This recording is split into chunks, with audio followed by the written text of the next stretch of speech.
प्यारे देशवासियों, नमस्कार। आज बहुत गंभीर विषय मैं आपके साथ साझा करना चाहूँगा, जिससे हम सबको तकलीफ है और हम सबको उसका खामियाजा भी भुगतना पड़ रहा है। यानी हमारी जो रुपए की जो वैल्यू है, रुपए की जो कीमत है, डॉलर के मुकाबले में रुपया बहुत कमज़ोर होता जा रहा है, लगातार कमज़ोर हो रहा है। ये एक बहुत बड़ी चिंता की बात है, चिंता का विषय है देश के लिए। और अब यानी लगातार तो गिर ही रहा है। हमारे प्रधानमंत्री महोदय वर्तमान में जब से आए हैं तब से रुपया संभला नहीं है, लगातार गिर रहा है। और अभी मंगलवार को रिजर्व बैंक ने अगर पहल नहीं की होती तो ये 88 पार कर गया होता। मंगलवार को पूरी संभावना थी 88 से भी ज़्यादा कमज़ोर हो चुका होता, लेकिन आरबीआई ने उस दिन संभाला है तो उस दिन जो है 86 रुपये 47 पैसे तक रुका है। 86 रुपये 47 पैसे, नहीं तो ये 88 पार कर जाना था। हालांकि आज का फिर सुन रहे हैं शायद 86 रुपये 98 पैसे तक पहुंच गया है। और जानकारों का मानना है कि 90 तो ये बहुत जल्दी क्रॉस कर जाएगा, 90 रुपये क्रॉस कर जाएगा। ये हमारे लिए बहुत बड़ी चिंता की बात है। काफ़ी नुकसान भी हो रहा है बिजनेसमैन को, व्यापारियों को ना काफ़ी नुकसान भी खाना पड़ रहा है। ये बहुत चिंता की बात है। लोग तो यहाँ तक कह रहे हैं कि जैसे प्रधानमंत्री महोदय ने डीजल और पेट्रोल की सेंचुरी बनाई है, शायद ये रुपये की भी सेंचुरी बहुत जल्दी बना देंगे। अगर ऐसा होगा तो ये तो बहुत ही ज़्यादा गंभीर विषय हो जाएगा, हमारे लिए बहुत गंभीर बात होगी। तो इसके ऊपर चर्चा करनी पड़ेगी, इसके ऊपर देश को बहुत बड़े एक्शन, कोई पॉलिसीज, कोई रणनीति बनानी पड़ेगी। और मैं आपको यहाँ याद दिला दूँ, और ये तो 12 अरब डॉलर रिजर्व बैंक ने बेचे हैं, तब जाके थोड़ा सा रुपया संभला है। लेकिन ये कोई परमानेंट सोल्यूशन नहीं है। हम डॉलरों को बेचते रहेंगे तो डॉलर तो हमें व्यापार करने के लिए तो डॉलर की ज़रूरत है। इंटरनेशनल व्यापार हमारा डॉलर से ही होता है, तो ये तो हम एक परमानेंट सॉल्यूशन तो नहीं है।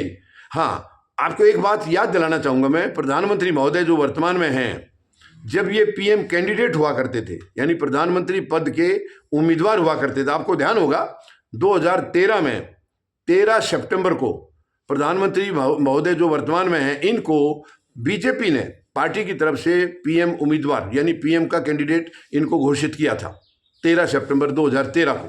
और उसके बाद से फिर चुनाव प्रचार शुरू हो गए थे। 2014 में ये पीएम बन गए थे।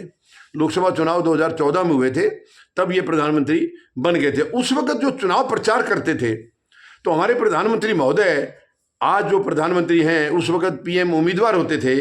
तो पीएम उम्मीदवार महोदय उस वक्त इतने गंभीर होते थे, इनको इतनी चिंता रहती थी रुपए के बारे में। सच में इनकी चिंताएं देख करके देश भी बहुत पागल सा हो गया था कि देखिए कैसे प्रधानमंत्री देश को मिलने वाले हैं, कितनी फिक्र है इनको रुपए के बारे में। इन्होंने बार बार नाम लेकर के कहा क्या कारण है पाकिस्तान का रुपया नहीं गिर रहा है, भारत का गिर रहा है। क्या कारण है बांग्लादेश का रुपया नहीं गिर रहा है, भारत का गिर रहा है। क्या कारण है श्रीलंका का रुपया नहीं गिर रहा है, भारत का गिर रहा है। क्या कारण है नेपाल का रुपया नहीं गिर रहा है, भारत का गिर रहा है। ऐसी चिंताएं ये जाहिर करते थे और सच में देश बहुत ही भावुक होता था इनकी चिंताओं को देख करके कि यार इतने गजब के प्रधानमंत्री हमें मिलने वाले हैं, तो ये तो अगर जब आ जाएंगे तो रुपया तो हमारा यूं भागेगा फिर डॉलर के मुकाबले में सीना तान के। मतलब लग तो ये रहा था कि जो 56 इंच का सीना प्रधानमंत्री महोदय का है, वो 56 इंच का ये रुपये का भी बना देंगे और रुपया जो है ऐसे छलांग लगाएगा कि डॉलर की औकात नहीं होगी रुपये के सामने टिकने की, ऐसा लग रहा था। लेकिन और एक और गंभीर बात कही थी उन्होंने ये भी कहा था जिस देश का रुपया गिरता है उस देश के प्रधानमंत्री की साख गिरती है। अब शायद हो सकता है वो अब इनको ध्यान नहीं होगा, वो डायलॉग मेरे ख्याल से अब प्रधानमंत्री महोदय भूल चुके होंगे, याद नहीं होगा इनको अभी, क्योंकि साख अभी किसकी गिर रही है और उससे तो कहीं ज्यादा गिर चुका है रुपया। उस वक्त जो गिर रहा था सीधा सीधा इनका इशारा था कि उस वक्त के प्रधानमंत्री महोदय मनमोहन सिंह जी थे, जो आज इस दुनिया में नहीं है, हमारे बीच में नहीं है। ये बहुत ही दुखद बात है, आज वो हमारे देश में नहीं है।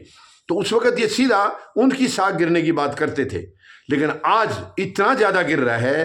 प्रधानमंत्री महोदय, क्या आपको याद है कि आप प्रधानमंत्री के पद पर हैं अभी? मुझे नहीं लगता, आपको शायद ध्यान ही नहीं होगा कि ये आप ही की जिम्मेवारी में आता है और इसी पद के लिए आपने सवाल उठाए थे। आज आपको उसकी फिक्र है कि नहीं है? लेकिन प्रधानमंत्री महोदय को दो चीजों से फुर्सत मिले तो ये रुपए की चिंता करें। इनको दो चीजों से फुर्सत नहीं मिल रही है, एक विदेश यात्रा से और एक चुनाव प्रचार से। ये दो चीजों से अगर फुर्सत मिलेगी तो शायद इनको ध्यान में आएगी ये बात कि रुपए के लिए भी मुझे कुछ करना है, क्योंकि मेरी साख इन्वॉल्व है। आज उनको ध्यान नहीं है। तो मैं निवेदन करूंगा प्रधानमंत्री महोदय से, आप देखिए, आप चुनाव जीवी हैं, आप विदेश यात्रा जीवी हैं, क्योंकि इनको तो आप छोड़ नहीं सकते। लगता है कि आप प्रधानमंत्री बने केवल यही दो ही मकसद लेकर के, एक तो खूब प्रचार करेंगे दबा के और खूब विदेशों में सैर करेंगे। उसके लिए 8,500 करोड़ का जहाज आपने ले ही रखा है। सॉरी। लेकिन प्रधानमंत्री महोदय, मैं निवेदन करूंगा आपसे, आप यात्राएं करिए, खूब यात्राएं करिए, प्रचार करिए, चुनाव का सब करिए आप।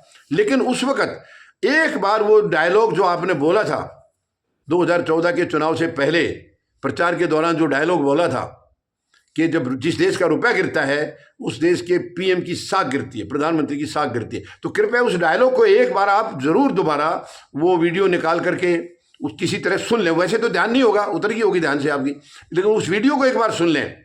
आप जब सुनेंगे तो शायद जरूर आपको अचानक याद आ जाएगी कि इस वक्त पीएम आप हैं, प्रधानमंत्री आप हैं। तब आपको जरूर ये यकीन होगा, ये अपने आप में ये तकलीफ महसूस होगी कि ये तो सच में मेरी साख गिर रही है, क्योंकि आज तो पीएम कोई और नहीं है, आज तो मैं हूं।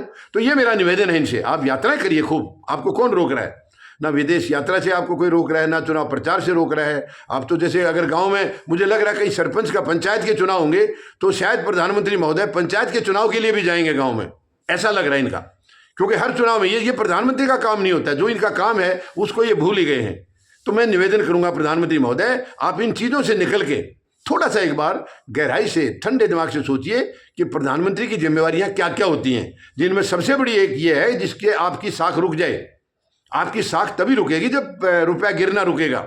तो मेहरबानी करके मेरा निवेदन है प्रधानमंत्री महोदय, आप अपने रक्षा मंत्री, फाइनेंस मिनिस्टर यानी वित्त मंत्री और रिजर्व बैंक के गवर्नर, कृपया इनके साथ बैठिए, सलाह करिए, नीति बनाइए, ताकि आपकी साख गिरने से रुक जाए। हमें चिंता रुपए से ज्यादा आपकी साख की है, क्योंकि किसी देश के प्रधानमंत्री की साख गिरेगी तो हम सब 140 करोड़ लोगों के लिए बहुत चिंता की बात है। तो मैं निवेदन करता हूं प्रधानमंत्री महोदय, कृपया अपने उस डायलॉग को याद कीजिए, उस वक्तव्य को याद कीजिए और इसको गंभीरता से लीजिए, क्योंकि ये डायरेक्ट आपकी साख से मिला हुआ है, जुड़ा हुआ मुद्दा है। उम्मीद है आप जरूर मेरी अपील पर कुछ गौर करेंगे। धन्यवाद। जय जवान, जय किसान, जय हिंद।